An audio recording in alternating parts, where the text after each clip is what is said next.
तपासात तुमच्या जातीचे अधिकारी हस्तक्षेप करायला लागलेत म्हणून ते धनंजय देशमुख बिचारा रात्रंदिवस मोटरसायकलवर हिंडताय. आपल्या भावाला न्याय मिळाला पाहिजे म्हणून ते वळवण फिरताय साडूला घेऊन. तुम्ही त्याला धमक्या देता.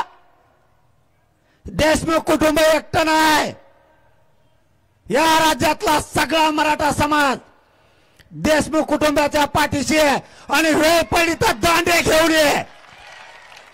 तुम्ही हक्काचं काम नाही, तो तुमचा एकट्याचा भाऊ नाहीये, तो आमचा सगळ्यांचा भाऊ आहे. ज्या दिवशी तुम्हाला अडचण वाटेल त्या दिवशी जर कायद्याने न्याय दिला नाही तर हा मनोज जरांगे आणि व्यासपीठावर बसलेले आणि समोरचे सगळे मराठे तुमच्या भावाला नक्की न्याय देणार. ही शब्द आहे आमचा तुम्हाला.